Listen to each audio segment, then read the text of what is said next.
Pada zaman dahulu, Allah mengangkat seorang raja yang sangat kuat dan adil bernama Dzulkarnain. Ia bukan hanya seorang penguasa yang memiliki kekuatan besar, tetapi juga seorang pemimpin yang beriman kepada Allah.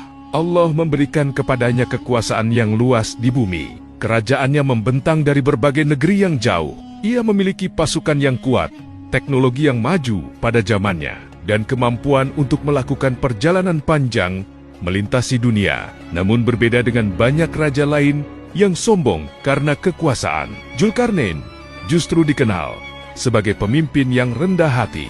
Ia selalu mengingat bahwa kekuasaan hanyalah titipan dari Allah.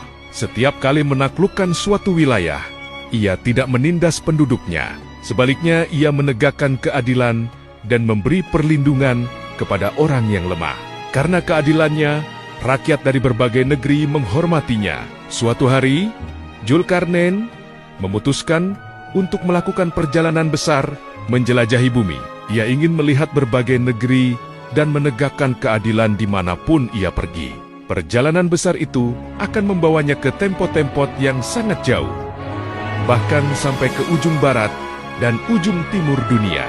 Dan dari sinilah kisah perjalanan luar biasa Dzulkarnain dimulai. Dzulkarnain memimpin pasukannya menuju arah barat. Mereka berjalan melewati padang pasir, lembah, dan gunung yang tinggi. Perjalanan itu sangat panjang dan melelahkan. Namun Dzulkarnain tetap memimpin dengan penuh semangat. Akhirnya mereka sampai di sebuah tempat yang sangat jauh. Di sana, Dzulkarnain melihat sesuatu yang menakjubkan. Ia melihat matahari Siluala tenggelam di sebuah laut yang gelap. Di tempat itu juga tinggal suatu kaum yang memiliki kebiasaan buruk. Mereka sering melakukan kezaliman dan menindas sesama. Allah memberi pilihan kepada Dzulkarnain. Apakah ia akan menghukum mereka atau memberi mereka kesempatan? Dengan kebijaksanaannya, Dzulkarnain berkata bahwa siapapun yang berbuat zalim akan dihukum.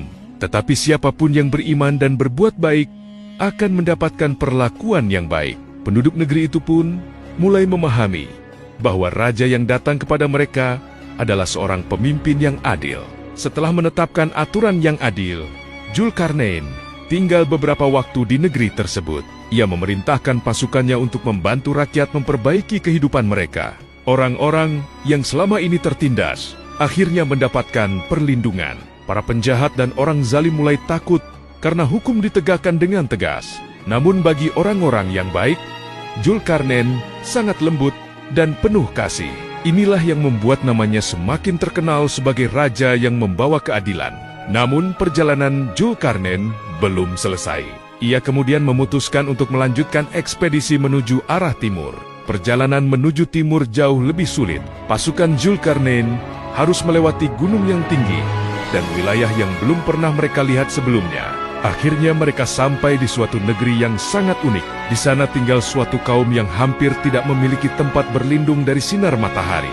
Mereka hidup sangat sederhana dan belum mengenal banyak teknologi. Dzulkarnain tidak memaksa mereka untuk berubah secara keras. Sebaliknya, ia membimbing mereka dengan kebijaksanaan.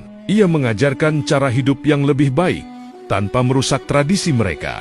Setelah meninggalkan negeri di timur, Dzulkarnain melanjutkan perjalanan ke wilayah lain. Suatu hari ia tiba di antara dua gunung besar. Di sana tinggal suatu kaum yang hidup dalam ketakutan. Mereka hampir tidak bisa berkomunikasi dengan bahasa Dzulkarnain. Namun, setelah berusaha menjelaskan, mereka akhirnya menyampaikan sesuatu yang mengejutkan. Mereka berkata bahwa di balik gunung tersebut ada bangsa yang sangat berbahaya. Bangsa itu dikenal dengan nama Yajuj dan Majuj. Penduduk negeri itu menjelaskan bahwa bangsa Yajuj dan Majuj sering keluar dari balik gunung. Mereka merusak tanaman, menghancurkan kota, dan menyebarkan kekacauan. Penduduk tidak mampu melawan mereka. Karena itulah mereka meminta bantuan kepada Dzulkarnain. Mereka bahkan menawarkan harta yang banyak jika sang raja bersedia melindungi mereka. Namun Dzulkarnain menjawab bahwa ia tidak membutuhkan harta. Ia hanya meminta bantuan tenaga dari penduduk untuk membangun sesuatu yang besar. Dzulkarnain kemudian memerintahkan penduduk untuk mengumpulkan besi dalam jumlah besar. ia memiliki sebuah rencana besar untuk melindungi mereka. Di antara dua gunung itu, ia mulai membangun sebuah penghalang raksasa. Pasukannya bekerja keras siang dan malam. Penduduk juga ikut membantu. Besi-besi yang dikumpulkan ditumpuk hingga memenuhi celah di antara dua gunung. Kemudian Dzulkarnain memerintahkan agar besi itu dipanaskan sampai menjadi merah menyala. Setelah itu, cairan tembaga dituangkan di atasnya. Tembok besar yang sangat kuat pun terbentuk. Ketika bangsa Yajuj dan Majuj mencoba keluar, mereka tidak mampu menembus tembok tersebut. Mereka mencoba memanjat, tetapi gagal. Mereka mencoba menghancurkan, tetapi tembok itu terlalu kuat. Penduduk negeri itu akhirnya merasa aman. Setelah tembok raksasa selesai dibangun, penduduk negeri itu sangat bersyukur. Mereka akhirnya terbebas dari ancaman bangsa mengerikan bernama Yajuj dan Majuj. Penduduk memuji Dzulkarnain dan menganggapnya sebagai penyelamat. Namun Dzulkarnain tidak menjadi sombong. Ia berkata dengan rendah hati, "Ini adalah rahmat dari Tuhanku. Jika janji Tuhanku datang, maka tembok ini akan hancur." Kata-kata itu membuat semua orang terdiam. Mereka sadar bahwa kekuatan manusia tetap terbatas. Setelah beberapa waktu tinggal di negeri tersebut, Dzulkarnain bersiap melanjutkan perjalanannya. Penduduk berkumpul untuk mengucapkan terima kasih. Mereka tahu bahwa raja besar itu tidak datang untuk mencari kekayaan, tetapi untuk menegakkan keadilan. Dengan pasukan yang setia, Dzulkarnain pun meninggalkan negeri itu. Perjalanan pulang tidaklah mudah. Mereka melewati padang pasir yang luas, lembah yang curam, dan hutan yang lebat. Namun pengalaman perjalanan panjang telah membuat pasukan Dzulkarnain menjadi kuat. Di setiap negeri yang mereka lewati, mereka selalu menegakkan keadilan. Kabar tentang Dzulkarnain tersebar ke berbagai penjuru dunia. Banyak orang memuji kepemimpinannya, tidak seperti banyak raja lain yang kejam. Dzulkarnain dikenal sebagai pemimpin yang melindungi rakyat. Ia selalu mengingatkan bahwa kekuasaan harus digunakan untuk kebaikan. Setelah kembali ke kerajaannya, Dzulkarnain memimpin rakyatnya dengan bijaksana. Perdagangan berkembang, kota-kota menjadi makmur, dan rakyat hidup dengan damai. Semua ini terjadi karena kepemimpinan yang adil. Suatu hari Dzulkarnain berbicara kepada para pemimpin dan panglimanya. Ia berkata bahwa kekuasaan bukanlah sesuatu yang kekal. Semua pemimpin suatu hari akan dimintai pertanggungjawaban oleh Allah.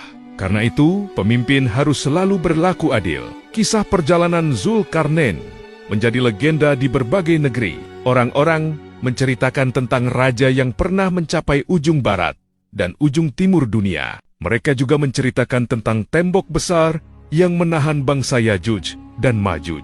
Dalam ajaran Islam disebutkan bahwa suatu saat nanti, ketika waktu yang telah ditentukan oleh Allah tiba, tembok itu akan hancur. Pada saat itulah, bangsa Yajuj dan Majuj akan keluar kembali ke dunia. Peristiwa ini menjadi salah satu tanda besar menjelang hari kiamat. Walaupun Dzulkarnain telah lama tiada, warisannya tetap hidup. Bukan hanya bangunan atau kerajaan yang ia tinggalkan, tetapi juga teladan kepemimpinan yang adil dan beriman. Kisah Dzulkarnain mengajarkan banyak hal, bahwa kekuatan tanpa iman bisa membawa kehancuran. Namun kekuatan yang disertai keadilan dan ketakwaan dapat membawa kebaikan bagi seluruh manusia. Karena itu, kisah raja besar ini tetap dikenang hingga sekarang sebagai salah satu pelajaran penting dalam sejarah umat manusia.